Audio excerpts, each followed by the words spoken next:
Well, I want to come to sort of alternatives in a second, euro, gold, but just staying on this weaponization of the dollar, because what we're seeing is a decrease in the amount of trade that is in dollar denominated relative to China, especially. It's not the same as the storage of wealth, and I'm curious what you think about this continued weaponization by Trump, but also this debt issue, because the United States is seriously getting to a place of... I believe they're at the point of no return. Seriously? They've already passed the event horizon of that black hole a long time ago, and now they're, you have 37 trillion in federal debt plus 100 trillion of unfunded liabilities that's going to come home to roost. And now you're passing this big, beautiful bill that's going to add another $4 trillion to the existing deficit over the next 5 years. The CBO estimates that in 10 years' time, the national debt will be somewhere between 57 and 60 trillion dollars. This is The Global Gambit. All right, well, welcome to part 2 with Frank Giustra, CEO of Fiore Group and co-chair of International Crisis Group. We talked about conflict, peace, and, the lack of reform and hope for peace, prospect, unification, whatever. But this one I wanted to talk about macroeconomics because this is something that you do a lot more sort of focused on perhaps from a business perspective. But one of the questions that came to mind, and we touched upon it in part 1, if people didn't see that, what are you doing? Go and watch it, is... the markets didn't seem to react very much when the United States got involved with Iran and Israel. And so my question just generally as an opener is sort of, are we just generally seeing a growing resilience or indifference to certain global instability from financial markets? No, I think the market was watching it very closely, specifically with respect to oil and oil prices. But that didn't change. It went up a it didn't bit. change because they were waiting to see oil. Well, no, oil did spike. It went up about $10 a barrel. Really? It went down again? Yeah, it went down when the war was over, and basically the U.S. and Israel had a successful attack, but it went from 65 to 75 overnight when it all started, because for one very simple reason: if Iran disrupted the flow through the Strait of Hormuz, that little tiny stretch, that's 20% of the world's oil comes through there every day. But could they really? And they would have had Iran, and I think Iran made the right decision. Obviously also influenced by China, because China gets most of its oil through that route. But had Iran taken that move, oil would have gone to 150. And the markets would have tanked, the equity markets. I don't know the last time you saw oil at 150. It's not good for the economy. But could Iran even do that, though? Yes, and equally China wouldn't want them to do that. They could just sink a ship, and then what would the rest of the ships do if they were, if the oil tankers were getting missiles fired at them? Do you think they would continue to go through the strait? They'd stop. But China wouldn't allow China. Well, basically, the U.S. even begged China to talk to Iran and make sure that they wouldn't do it. It's kind of crazy when you think about it. The U.S. asking China to ask Iran not to block the Strait of Hormuz. But no. The markets did get spooked, but quickly saw that it was like over, and it wasn't. Trump said one and done. It's destroyed, it's obliterated, I don't want to hear about it. I don't even think we need a nuclear agreement now because we destroyed it all. His take on it is, get it off I solved the problem, give me the Nobel Peace Prize, and move on to the next issue. That's his style. I don't think he thinks long-term strategically. Wow, that's the I think the buzz line of the episode, right? Well, and by the way, in terms of the world order, prior.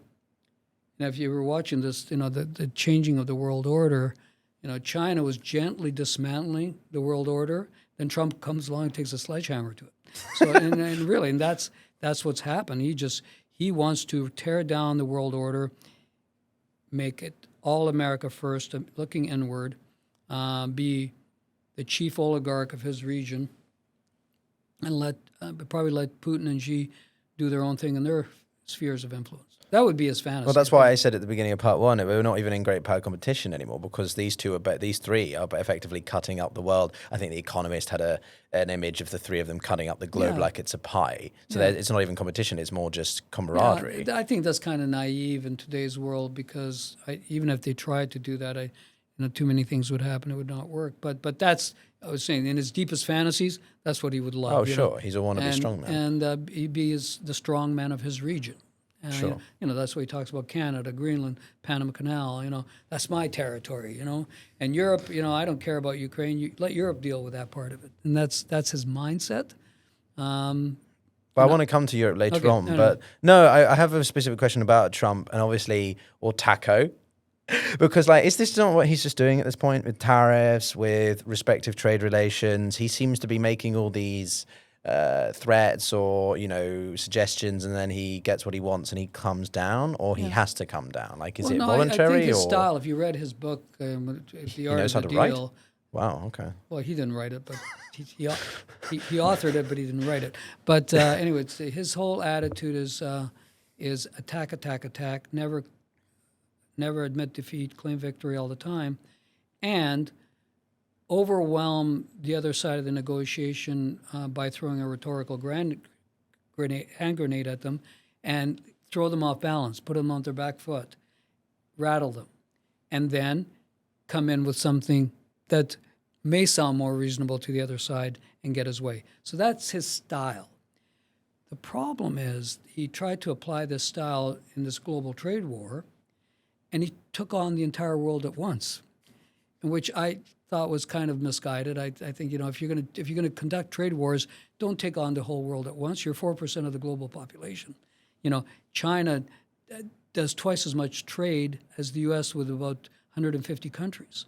China only has 14% of its exports go to the U.S. and only represents about 2.5% of their GDP. And I kept saying all along, and I've written about this, is China will not be bullied. And when J.D. Vance made that comment about the Chinese peasants, I don't know if you saw that, man, that was not very smart. He probably didn't take that Chinese history class at Harvard. He missed that one, because if you understand the 100 years of humiliation that China endured, and I'm sure you do, maybe your audience should look it up. When Mao Zedong came in, he basically said, no more. We will never be humiliated again by anybody. And China is strong enough to not be bullied by the U.S.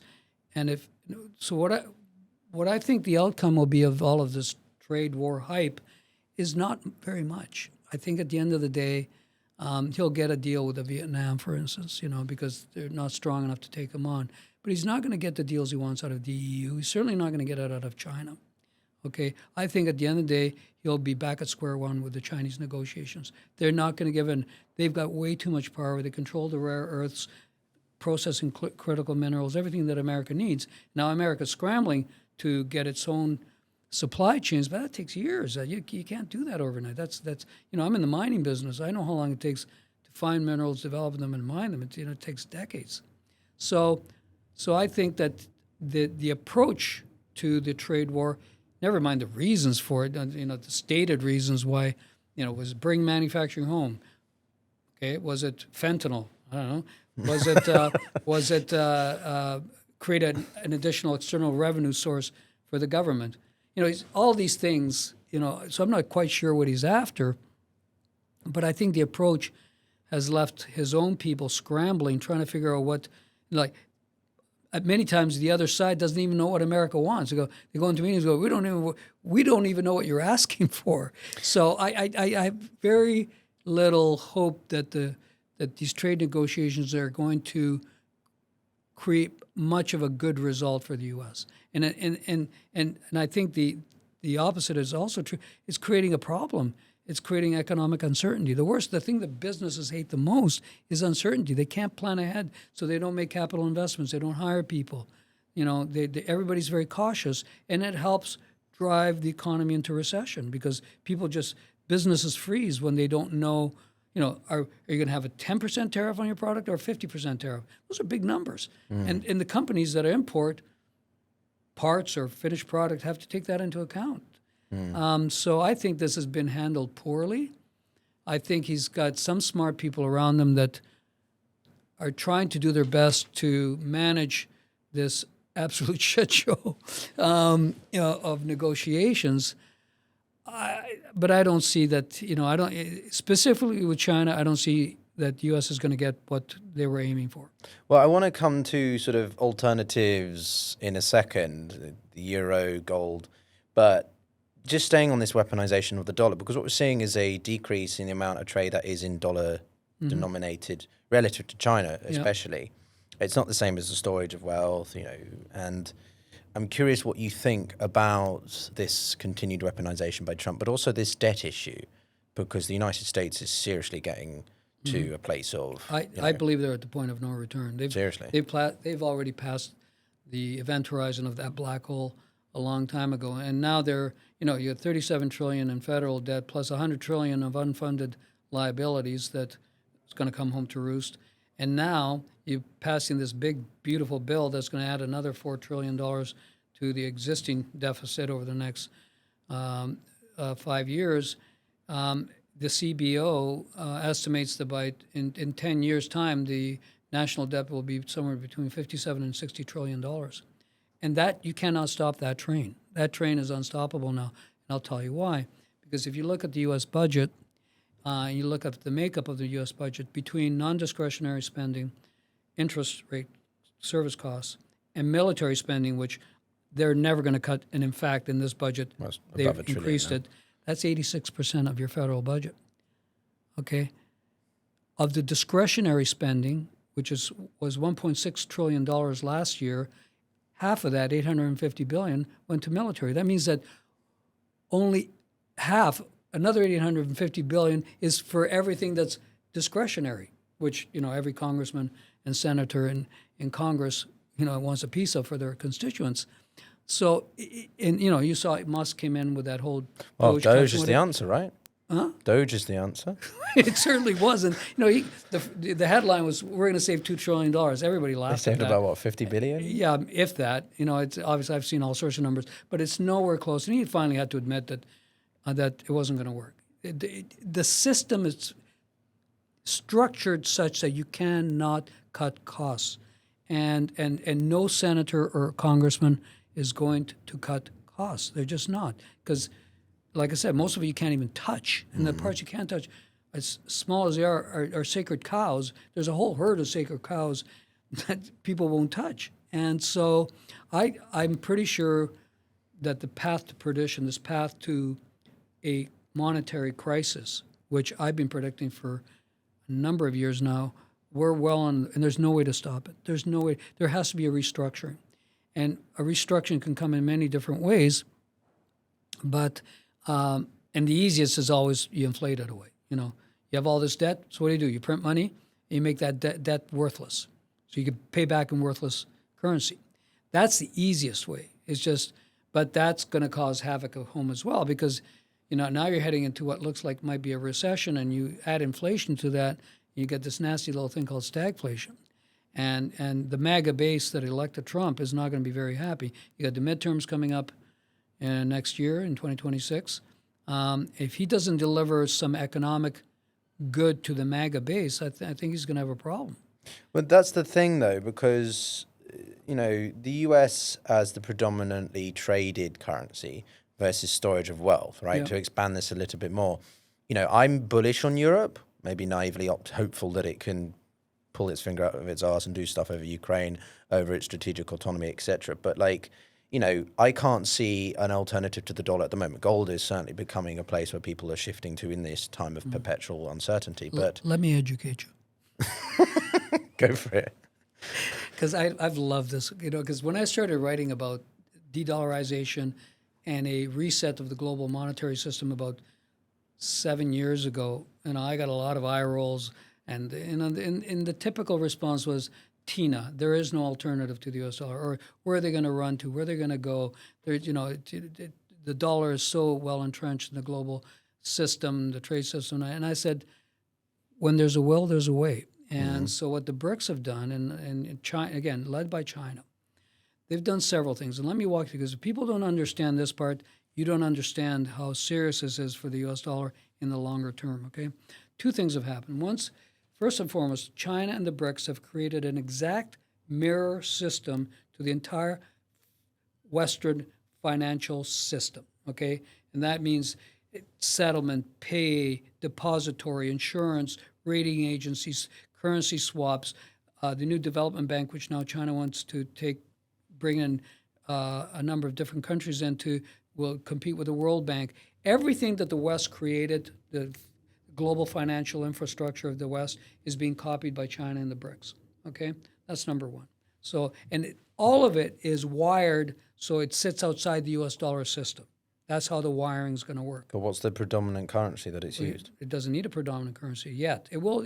My guess is down the road, years and years from now, there might be a BRICS type currency, but that's not going to happen right away, for a number of reasons. India and China being one of the primary reasons. Well, I was going to say, BRICS is the limitation with BRICS is that none of the countries really get on. Well, no, they get. Well, it's the India, West doesn't get on anymore, right? No, it's India and China that you're referring to. Really, those are the two biggest adversaries within the BRICS. But what they're doing, and you got to look this up. Look up M-Bridge project. Okay, M-Bridge. Write it down. M-Bridge was a pilot program that was set up about 5-6 years ago by China, the UAE, Thailand, Hong Kong, and initially it had the Bank of International Settlements as a partner. They backed out last year, I would imagine, under U.S. pressure, and recently Saudi Arabia just joined. Okay, in this M-Bridge project. There are 31 observing countries watching how this project works. It's very simple. You have central bank, local currencies, but define the central bank digital currencies, each of these countries. Okay? CBDCs, yeah. All trade transactions in the future by BRICS countries will be done through this mechanism.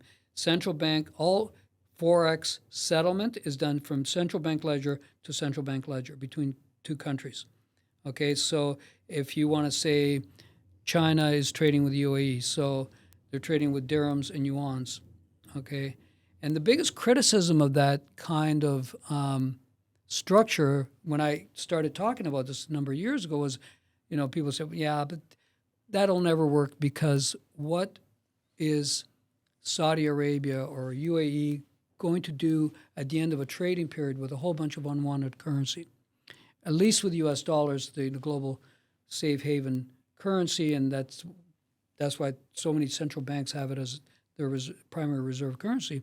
But who wants yuans or dirhams or rubies or ruples or But so this is my theory, and now it's coming to pass. I started writing about this 5 years ago. All the same countries that are part of M-Bridge are also the ones that have been buying all the gold, all of them, at an accelerating pace. China and Saudi Arabia covertly. They don't declare, like you think China's 2,200 tons is their official reserves. I've been saying for a long time that there's absolutely impossible. And Goldman Sachs just came out with a report last month suggesting it could be 10 times that amount. And I believe that because I watch the gold flows. China is the biggest gold producer in the world. They're the largest importer of gold in the world. They don't allow the export of Chinese mined gold to the foreign markets. And we've watched the actual physical flows from the West, from London, from Swiss refiners. And you watch the flows, and it's like in 30 years, it's like been 50,000 tons. Jeez. It's gone from the West to the East. So in all the countries, Saudi Arabia doesn't declare it all, but we've seen the flows going.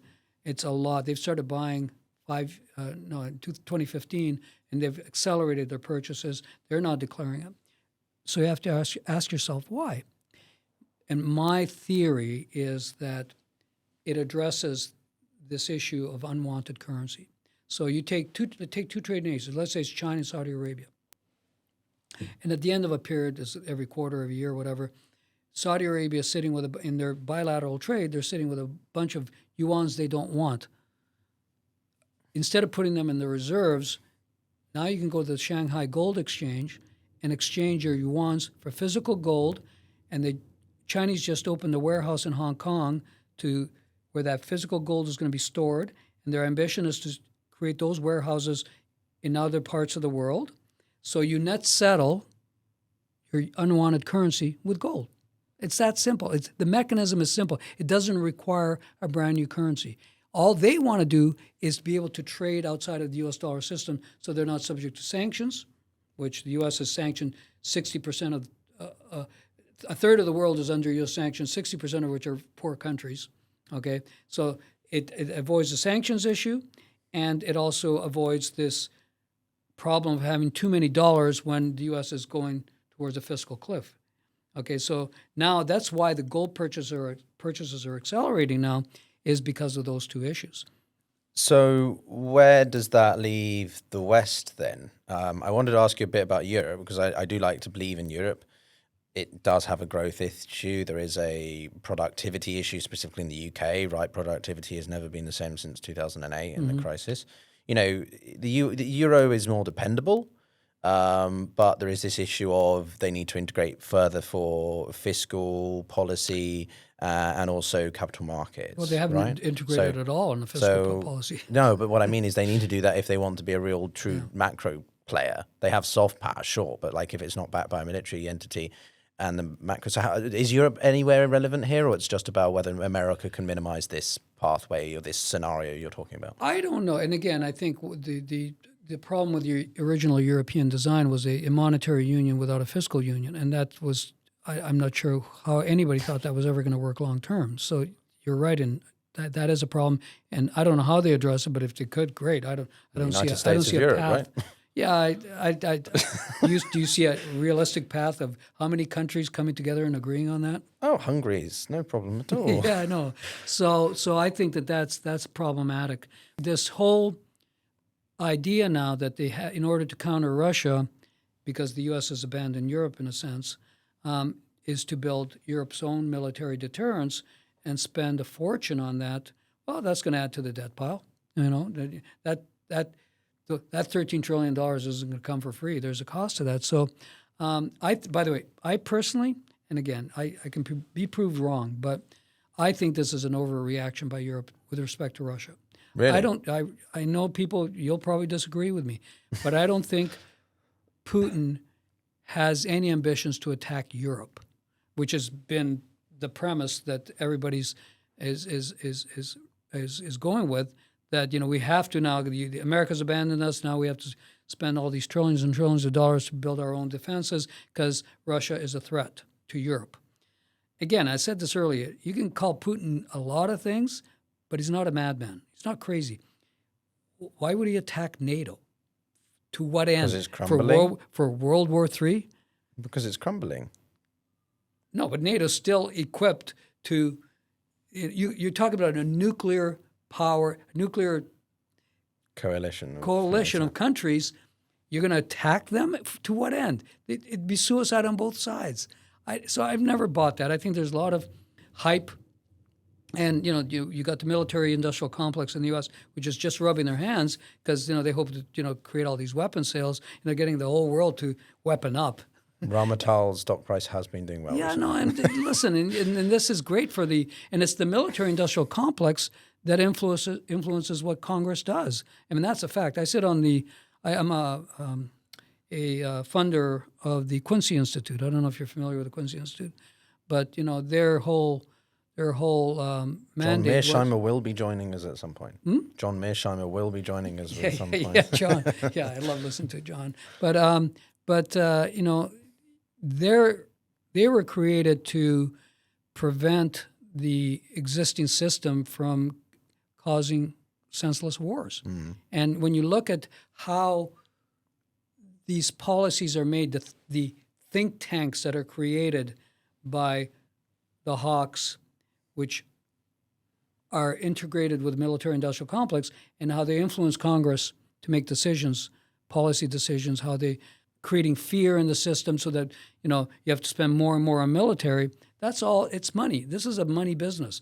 War is the biggest money business on the planet, and so I think that ideology is being used on Europe at the moment, and I think it's you think how better you can spend that kind of money instead of spending it on weapons. The Spanish Prime Minister said it well. Listen, if I go through with this 5% of GDP spend on military, it's going to be about $300 billion. He says, what gets neglected? Health, education, all the things that I'd rather spend money instead of military equipment and defense.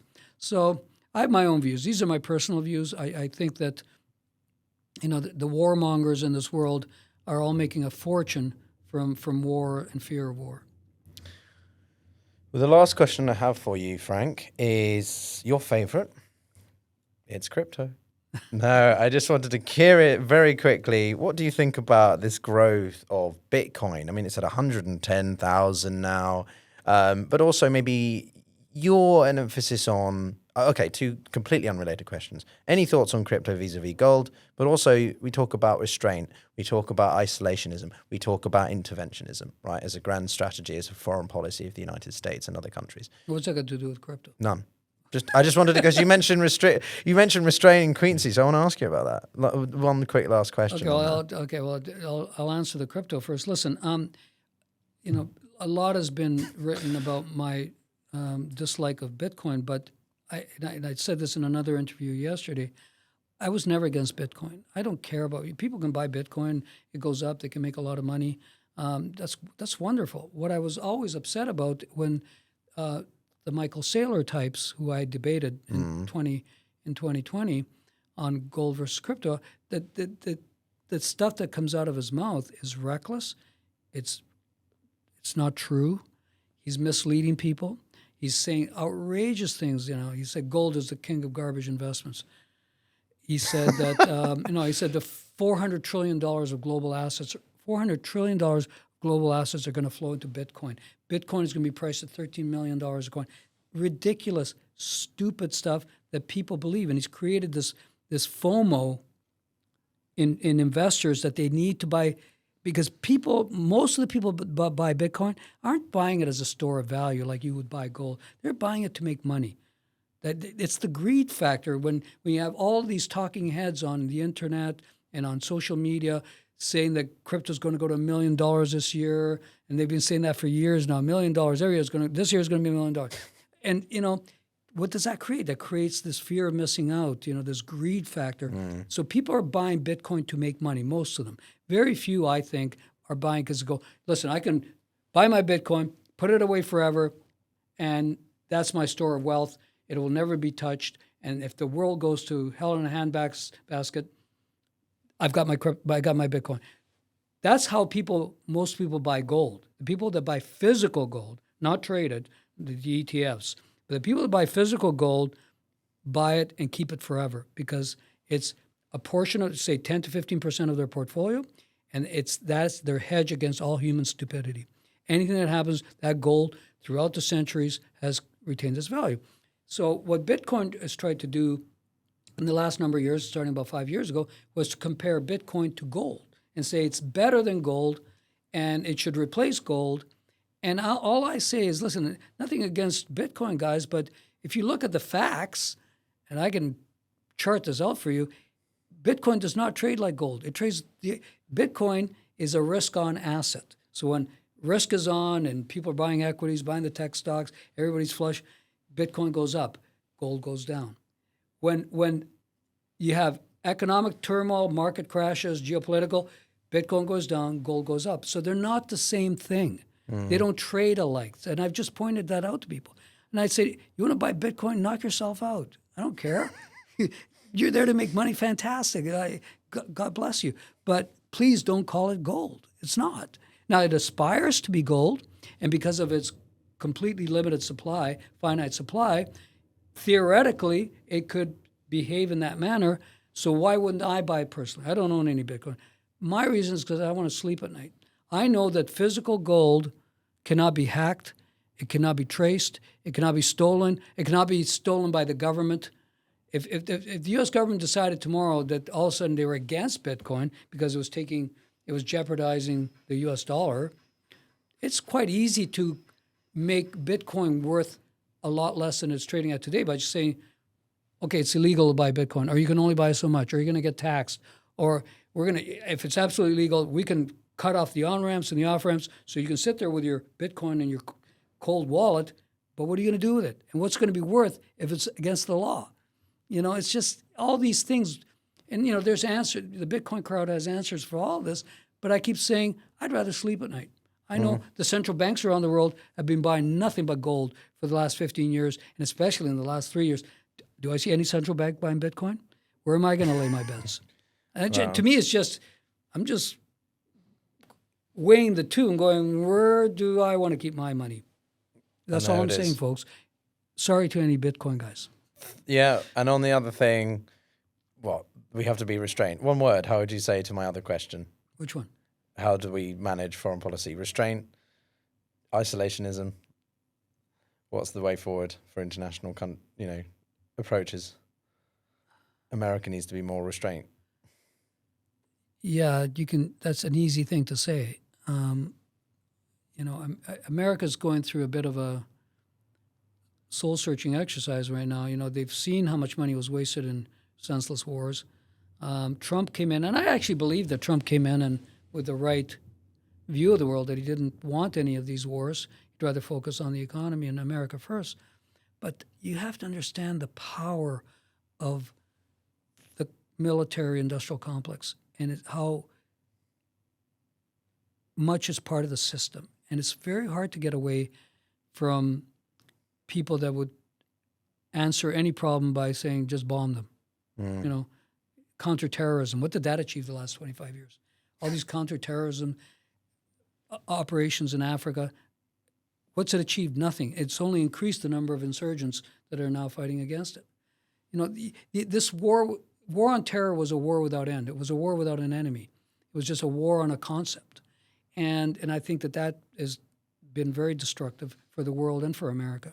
So I don't have an answer to your question. I think if we can just listen, here's what I hope for, that we just muddle through this without a global conflict. Muddle through what? Trump administration? Not just Trump. No, I'm talking about this profound change that's taking place. Paradigm shift to a new world order. In the global order. There's a shift taking place, and usually it's very, very messy.